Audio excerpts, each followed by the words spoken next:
So respected Chairman, Mukesh, distinguished representatives, delegates, ladies and gentlemen, I took this opportunity today and I have been given opportunity to discuss some of my notions which I have prepared in this paper.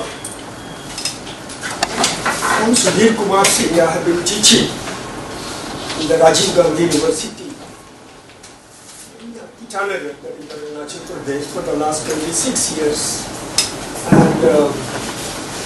And my area of interest is South and Southeast Asia.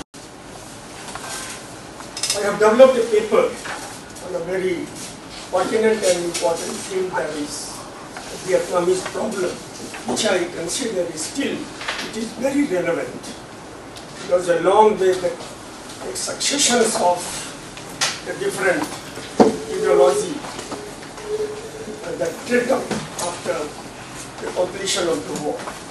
So let me allow to just read out some of the very important issues which I have raised in my paper. The title of my paper is The National Front for the Liberation of South Vietnam, NLF, Stage of Mass Mobilization. That this is the National Front for the Liberation for the South Vietnam, even though it is a post-colonial phenomenon, it is a testimony to the vibrant nationalist aspirations of the Vietnamese people. The 21 years, 1954 to 1975, the crisis was a vivid demonstration of their anti-colonial and anti-imperial struggle to achieve one Vietnam. The emergence of NLF transformed the course of the struggle into a permanent war against the US-backed Diem regime. The main objective of the United States involvement in the Vietnam had been the containment of communism as much as economic and strategic interest in Southeast Asia. The NLF maintained its own tradition of warfare and pattern of socio-economic emancipation of the masses. The success of the NLF is attributed to its political maneuver in motivating and mobilizing the Vietnamese people to work together against the United States and build a new United Socialist system. However, without mobilization, a mass-based revolution would not take off. The Vietnamese revolution was mass-based, but surprisingly, the bulk of literature associated with it, with some outstanding studies apart, viewed such mobilization myopically. Given the geographical, economic, political, psychological, and socio-cultural differences between the South Vietnamese, the NLF forces, how the front statically proved so efficient baffles historians even today. A good number of books have come up, mostly by Western writers, but are often biased. The perusal of their writings throws up an objective understanding of the NLF tensile strength, its strategy, and extent of success against powerful forces, and forms the content of the present study. Vietnam is a country, very important country in Southeast Asia, and from very beginning of its existence it suffered a repeated aggression and subjugation. It has to its credit a history of struggle and wars against the Chinese, the French, the Japanese, and the American forces. They arduous war they waged against them, but they never forgot that these people were alien ruling over them. Now, they rose time and against this alien domination and managed to establish their identities as a separate country within Asia. 19th century Vietnam, like other Asiatic countries, recorded Europeans vis-a-vis the Chinese, then Japanese, and in course of time, in order to meet the given problem, they developed their own traditional way to establish themselves or to organize themselves into a different organization under the banner. First it was ICP, that is Indo-Chinese Communist Party, thereafter Viet Minh, and finally at the time of their partition in 1900, after the Geneva Agreement of 1954, Vietnam was partitioned into the two parts, and North Vietnam and the South Vietnam, and it provided that the country should be reunited following the general elections in July 1956. The North Vietnamese expectations for the holding the referendum were denied by the president of the South Vietnam, Ngo Dinh Diem, with strong US support. US Secretary of State John Foster Dulles said that imposition of the communist system on Southeast Asia should not be passively accepted, but should be met by united action. But the Vietnamese accepted this partition with a deep bitterness and gave them uncontested control of only half of the country. As Wilfred Bachet described in his book, North of the 17th Parallel, Saigon at the end of the 1954 was a city of gangsters and assassins, of shots, knife thirst, in a straggler caught in the dark, a city where people spoke in whispers and disappeared without leaving a trace. Beautifully lit and decorated shop front displayed luxury articles, but little which had any relation to Vietnamese needs or purchasing power. The major part of the blames for turning the autocratic system in the South Vietnam that belonged to the US policy makers of that time, as the US perception could see no further than a conflict between the forces of freedom and communists. They never prompted the South Vietnam to introduce reforms on the socio-economic front. I'm skipping some portions. As a result, a very small party emerged on 20th December 1960 by a group of opposition, and the person who were behind this establishment of the party, Nguyen Tan Pat, and it was popularly known as National Front for the Liberation of South Vietnam, and in Vietnamese it is called Mat Tran Dan Toc Giai Phong Mien Nam Viet. The founding principles of this NLF were to provide a new forum to approve the old political setting, habits and commitments, and replace with new ones. The new society to be based on a socialistic pattern of group membership, organization, and idealistic commitments with socialist background. The pertinent point of this study is how the NLF scored a victory over the technologically advanced adversaries, the United States. The US endeavor were moreover backed by the Southeast Asian Treaty Organization partners, the France, Britain, Australia, New Zealand, Pakistan, Thailand, and the Philippines, with supply of man and material. Taiwan and South Korea also lent their support.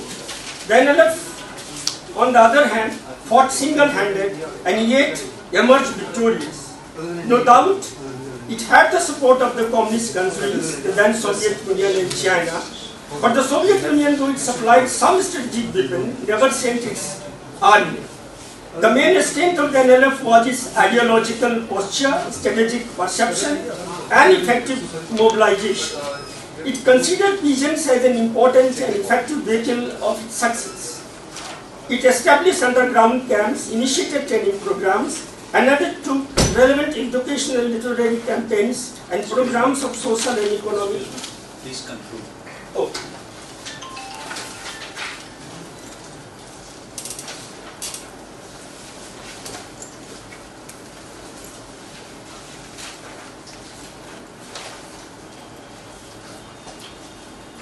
Vietnamese revolution might be said to have begun with the nationalism and ended with the communism. Two successive generations of Vietnamese fought for the national independence, but had achieved no success other than to keep the revolutionary spirit alive. Their failure, however, prepared the way for the NLF cadre, who finally emerged as liberators of the country. The liberation of South Vietnam, the period from 1960 to 1975 is considered symbolically the most crucial period of political development in the history of the Vietnam. The victory was unprecedented, extraordinary, and unique. It had to fight against the superpower besides its internal enemies. The Saigon regime had superior technology, sophisticated training, and multinational forces, and the vast resource at its command. With all those advantages, however, it was routed. In the history of the Afro-Asian world, the NLF victory was truly of unparalleled. However, the period spanning 1.5 decades, the dynamics of this liberation of South Vietnam is manifested, described as truly a second independence after the first one on 2nd September of 1975. These are the old guys. So I was saying that you want to ask some question? That Vietnam emerged as the epicenter of resistance to Western imperialism in general, and American imperialism in particular. And of course it faced China also, and to an extent it was very difficult for small Vietnam to live. Yeah. Huge China, looming large over its head. But then again, what we see at the present time, that Vietnam closing up to Western countries, especially the United States of America, and away from China. So this is again the turn of the last century and first decade of the present century. A lot of upheavals went there. You took the name of John Foster Dulles. He was an out and out imperialist, and he was against any kind of third world national movements. I being a man of West Asia working on it, I would know that how angry he was when Nasser nationalized the Suez Canal, and he was the person instrumental in getting these three powers, Israel, Britain and France, for the tripartite Egyptian nation. Egypt was very close to India because of Nehru, Nasser, Mohammed those days, and on land. So it's a nice paper. If you want to sum up the things what I said, you have to one or two sentences and all that. Sure. Now, what I find today, sir, because in 1963, that is a very, very important year in which we find that one of the American president, John F. Kennedy, was assassinated. There was a lot of trouble started in the Vietnam itself. In many months, they committed self-immolations themselves against the atrocities of the Americans. Soviet Union was so much so helpful to the Vietnamese in order against to keep the Americans away from the area. They themselves got disintegrated in the modern time we find. China, who helped very much to the Vietnamese, also we find thereafter their relations got disturbed, and now the Vietnamese very boldly they are sending a message in Asia itself like Asian tigers. So what I mean to say that because of this war, 3 million people died alone in the Cambodia during the Pol Pot regime that was also associated with the war. 50,000 Americans lost their lives, it is still fresh. Some more than 1 million Vietnamese lost their lives of their no fault. And I think in the present, the past we cannot just forget, in which Vietnamese tremendously have come up, and now they are giving a very tough competition in the region against though both the countries, the China and the Vietnamese believe the same ideology, but with the different their interest. Thank you very much. Nice paper. Thank you, sir. Thank you, sir. Actually, this is the presidential address by Professor Manoranjan Mohanty. He is a political scientist with expertise on China, Indo-China relations, and now in his absence, Professor Shamir Hassan Sahab is chairing the session, and he is an expert on West Asian history and West Asian politics, and he has got a big name. What to say? Now I am going right on to read the paper. Alternative Historiography, Dan Cheng's Geo-Civilizational Paradigm. All cultures are intercultural. They have evolved through a process of interaction among people of different regions, especially neighboring regions, exchanging ideas and practices over time. Sometimes this interaction might appear to be a one-way traffic, but when viewed over a long time span, the interaction may actually turn out to be two-way. This two-way process may not always be a benign exchange. It may have moments of truth for one side or the other, or of the attempted imposition of a value system by a victor, facing resistance by a victim. But seen through the historical process, the totality of the experience presents the many dimensions of the interaction as a struggle, as mutual complementarity, or a charm. Ultimately, the interaction constitutes a process of mutual learning. The history of civilization is thus a dynamic process of intercultural evolution. When a nation, a state, or a people of a geographical region, uniqueness of its culture, ignoring its intercultural formation, a major dimension of history is missed. Herein lies the distinction between the geopolitical paradigm that governs much of the state policy and international relations in the modern era, and the geo-civilizational paradigm that Dan Cheng advocates, and which is his main contribution to the study of history and culture. In this theoretical note, written incidentally not by a historian or a cultural studies expert, but by someone interested in the methodological questions involved in the study of terms of discourse, we will first stress the significance of Dan Cheng's enterprise and then discuss the meaning of the term interculturalism and geo-civilizational paradigm. This is then illustrated by reference of Dan Cheng's studies of Indian-China interactions extending over 2000 years, interaction which he characterized at various points with the descriptors Sino-Indic civilization, Himalayan dreams, Simian civilization, Himalaya sphere, and finally China, of 5,000-year odyssey.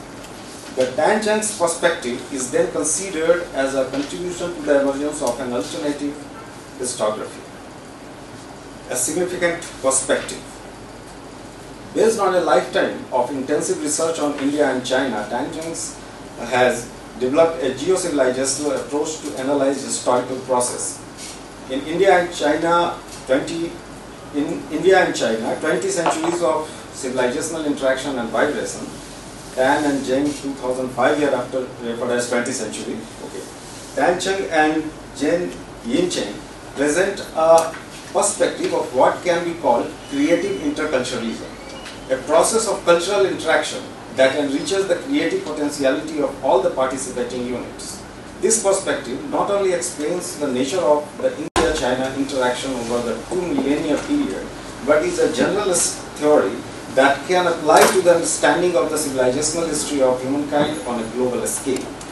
That's where the importance of this perspective and of Dan Cheng's contribution is located. The significance of Dan's perspective lies in the fact that intellectual history in the modern world is premised on theories of cultural conflict based on a gradation of cultures and civilization. European colonialism put European culture on a high pedestal and, using its economic and military power, promoted a knowledge system that propounded the superiority of Western civilization. In the course of the anti-colonial struggle, many philosophers and thinkers of Asia questioned this assertion. In India, M.K. Gandhi presented a thorough critique of Western civilization in his Hind Swaraj in 1909. Rabindranath Tagore had a different response. Tagore upheld the strength of Eastern values and thought and evolved a universalist paradigm for the liberation of humankind. In doing this, Tagore deeply reflected upon the cultural and civilizational legacies of Asia, particularly of India and China. To institutionalize that reflections, he set up in China Bhavana for the study of Chinese culture in Vishwabharati University, Santiniketan, and invited Dan Yunsen to lead it. Dan Chand pursued the Tagore quest further, carried forward his father's vision, and delved deep into researching the historical interaction between India and China. His finding from his lifelong investigation was that India and China have engaged in a mutually enriching cultural interaction very different from the conquered relationship that produced the superiority of the colonial culture. This intercultural perspective challenges much of the colonial era literature and its subsequent versions. The theories of culture that informed the policies of the colonial regimes also influenced foreign and security policies during the Cold War. Max Weber's theory of the differentiation of cultural system that favored the growth of capitalism and those that inhibited it has been a dominating framework guiding the understanding of the modern era. Weber's work, The Religion of China and the Religion of India, showed how these two cultural systems possessed values and behavioral features which were in stark contrast with those of the Protestant societies of Europe. Therefore, according to the Weberian framework, not only capitalist industrialization but also liberal democracy were unlikely to succeed in China or India, or for that matter in Eastern societies in general. Much of this has been disapproved in practice in recent decades, as both capitalism and democracy in their local variants have continued to grow in these and other non-Western societies.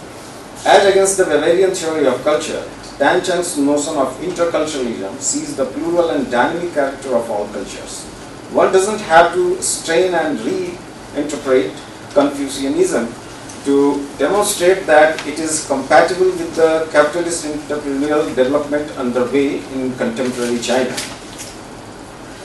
One doesn't have to trace the origin of capitalism to the evolution of Vaisya caste and the Baniya community in India. An alternative perspective on how civilizations evolved would enable one to capture such trends in society resulting from interaction from groups engaged in different traits in production process within a region or across regions within a country. Interculturalism can avoid the pitfalls of cultural determinism. I will go on the section on critique of xenocentrism, and then I will read out the concept of interculturalism and geocivilization, and then I will try to read out the last portion. During the Cold War, a formulation that drove the imagination of Western and particularly American academics as well as policymakers was xenocentrism. Xenocentrism, a term which was coined by the eminent American historian John King Fairbanks. China was believed to see itself as the Middle Kingdom. The literal English translation of the Chinese term for China, Zhongzhuo, considered itself as the center of the world and implying that it has a sense of superiority which is the rest of the world. The Opium War was waged by the British to destroy that sense of superiority and defeat Chinese resistance to Britain's opium trade and to establish British control over much of the Chinese economy. The Chinese Revolution, according to Fairbanks, was mainly a nationalist movement to regain lost honor. Dan Chang had presented a detailed critique of this whole argument on xenocentrism in a two-part article in China Report as early as 1973. Going into the genesis of the term Zhongguo, Pingjia, and Danju, and the terms used for foreigners, Yi, he refuted point by point the alleged hierarchical and non-egalitarian Sino-centric view of the external world, which, as he put it, had justified imperialist aggression on China and Cold War politics. Western imperialist aggression on also served the US Cold War politics, but thanks to the intellectual monopoly that the West enjoys, the Sinocentrism argument persists in the Western and laterally the global mind. Now that China has risen to the status of a world power, this notion is used by many to show that the Chinese rulers as well as the people had always had a middle kingdom complex. That notion provides the theoretical backdrop to the notion of a China threat, which many security analysts propound. Even Xi Jinping's call to realize the Chinese dream of rejuvenation of the Chinese nation has been put in the framework of Sinocentrism by Western analysts. Xi Jinping's active global policy after the 19th Party Congress of 2017, especially the Belt and Road initiatives, have been interpreted by many commentators as the reassertion of the Middle Kingdom complex, which is also subject of much debate. Tan Cheng and many others have provided much historical evidence to substantiate the point that the concept of Middle Kingdom referred to the Central Kingdom, which consolidated power by defeating the surrounding kingdoms in China in the 3rd century BC. If interculturalism challenged the theoretical propositions governing colonial and Cold War discourses and policies, it is in fundamental opposition to the clash of civilization thesis of Samuel Huntington, which has guided the thinking of Western leaders during the era of globalization and post-9/11 mindset that governs US policy. According to him, the world has seen conflicts between princes, nation-states and ideologies in the past. In the future, it is likely to see the clash of civilization defined as the highest cultural grouping among people. Huntington talks about the civilizational fault lines that have become manifest between Western and Islamic civilization and the Confucius-Islamic connection that has emerged to challenge Western interests, values and power.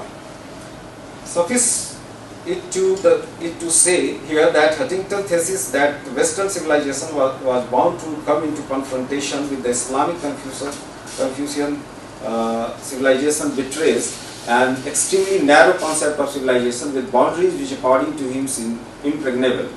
The Huntington thesis has several assumptions about history which can be questioned. Politically, it may have turned out to be a self-fulfilling policy, misguiding the US invasion of Iraq and Afghanistan and their global counter-terrorism operations, but already that phase of history seems to be waning.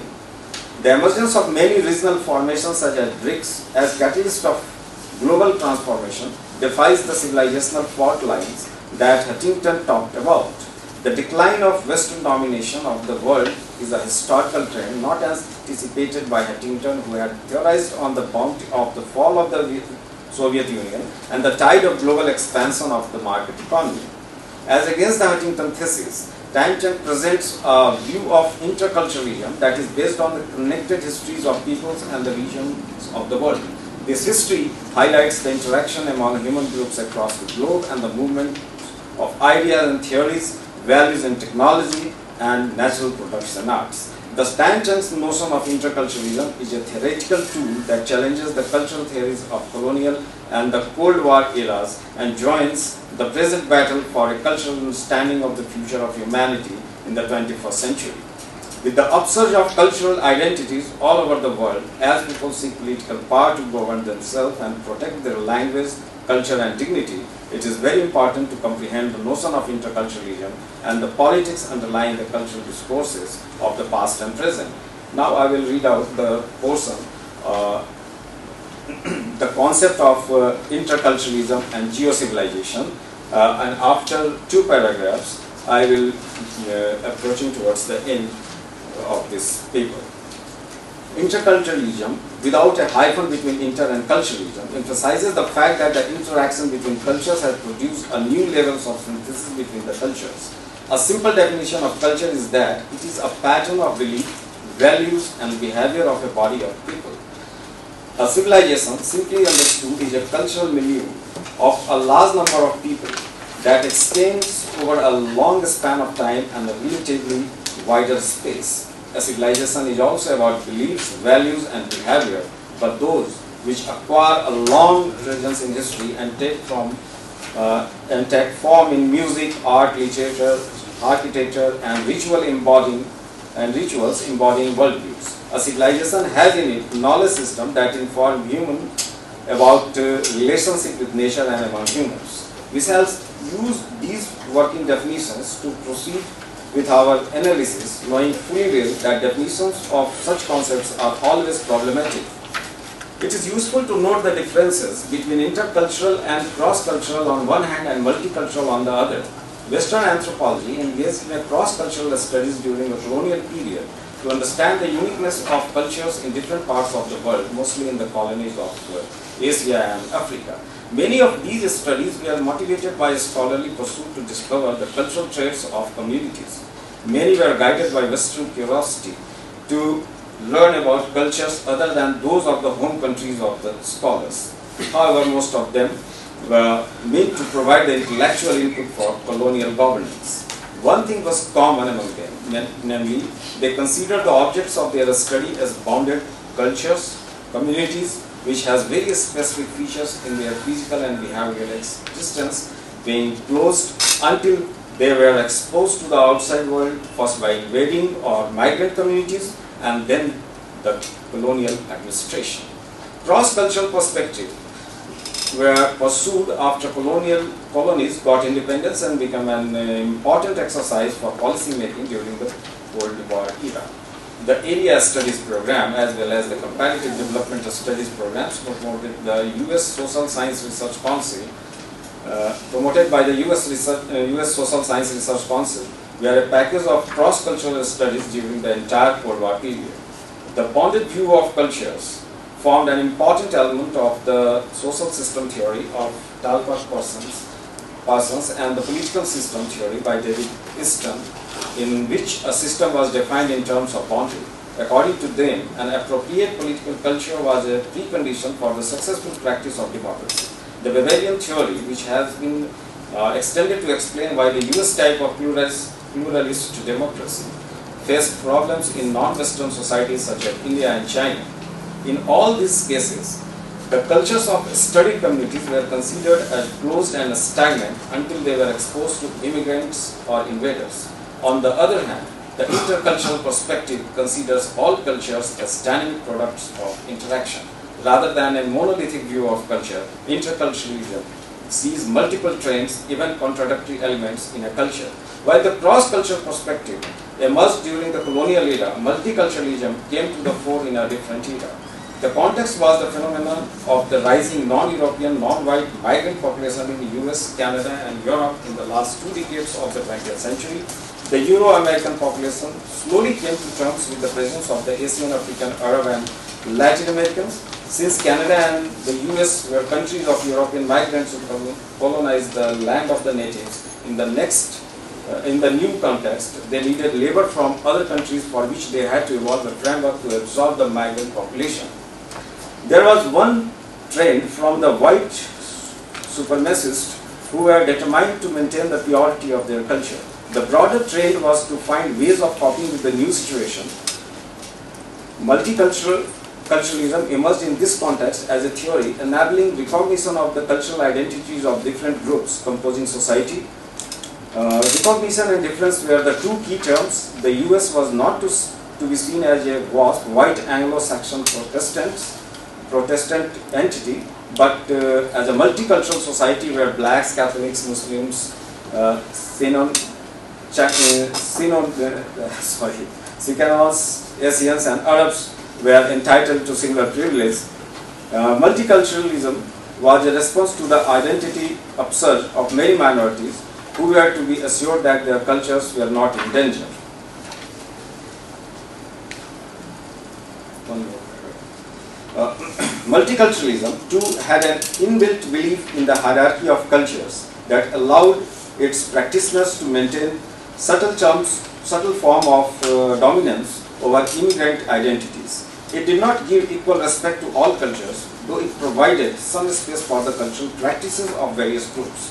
It no doubt acknowledged areas of confluence, dynamism, and the evolution of cultures. However, it did not grasp the fact that all cultures are product of interaction among cultures. As a result, we not only saw the decline of multiculturalism in the post-9/11 West, we saw the virtual assertion of the superiority of Western civilization on the one hand, propagated through the globalization of capital, and on the other hand, the worldwide drive against terrorism led by the US. Thus, the crucial element in the meaning of interculturalism is a process of mutual exchange of ideas and practices with respect for each other. Note that we have each other. This is the characteristic pattern of the 20th centuries of India-China interaction that Tan Cheng has analyzed. More importantly, interculturalism is an element of the civilizational perspective on human history. The human habitat is important in Tan Cheng's geo-civilizational paradigm, but as he puts it, it is not a horizontal spatiality that is a spread in one direction backed by military power. It is a spatiality that is multi-directional and with each one influencing the other, and all gaining spiritually or culturally across regions. This is why, from Tan Cheng's perspective, countries like India and China should regard themselves as civilization states rather than nation states. This is the message from the 2 millennium long historical interaction between India and China. So I am skipping some of the pages and coming on to the last section, alternative historiography and recasting cultural questions. Tan Cheng's works belong to the developing field of an alternative historiography of China and India, which questions several established notions. For instance, China as a stagnant society until it was exposed to the West. Second, the modernization paradigm. Third, the periodization based on such parameters. And of course, fourth, the much paraded idea of xenocentrism. The new formulation on connected regional history in the evolving process of globalization during the past 200 years have enriched this further. The field of xeno-Indology, once pursued as separate area of classical studies in Europe, is now growing steadily, discovering interconnections among civilizations and challenging many popular notions such as that of the Greek of India-China contacts from the 12th to the 18th century. They take the cultural turn in social sciences in the 1980s into a new realm, going much beyond, questioning the economic determinism of classical Marxism and the power of politics to redirect cultural development claimed by superpowers and rising nations. They present a comprehensive outlook of how civilizations have emerged in human history and of the current stage of civilizational development in different parts of the globe. Keeping these intellectual trends in view, we can derive several important premises for pursuing cultural discourse in the 21st century. First, all cultures have evolved in interaction with other cultures. Therefore, each culture deserves respect. India-China studies have shown how the two civilizations invited each other to reciprocally learn and grow. Ji Zialin and Tan Cheng, among others, have asserted how the identity of each was shaped by the other. The interdependence of cultures is a historical phenomenon that can be applied to every part of the world. Invasions, crusades, colonialism, etc. do work to assign superiority to the culture of the victor. Adversaries' seminal contributions showing how colonialism created Orientalism to characterize Eastern peoples and their cultures was complemented by Ngui Wa Thiong'o, who pointed out how colonialism reshaped the mind of the colonized and denied the subject even the right to name things. This trend of decolonization of knowledge is now substantiated by the alternative historiography of Tan Cheng and others. Their proposition is that the cultures of people everywhere must be taken seriously and with respect, acknowledging the linkage between one culture and another. Second, all cultures have plural, diverse, and even contradictory elements. Tan Cheng shows this by noting the effects of Buddhism on Confucian and Taoist practices and vice versa, varying from period to period and from place to place. The coming of Islam to Western China and of Christianity to Eastern China had their complex effects. How all of these interacted with popular religions and the culture of local communities, including what are today called minority areas, are a subject of much new debate over recent decades. This view contests Bavarian characterizations giving fixed characteristics hostile to capitalism and democracy, or Fairbank's concept of xenocentric worldview. Each country had multiple regional and cultural streams, each had by today's standards many humanist and democratic traditions, as well as many authoritarian, illiberal practices.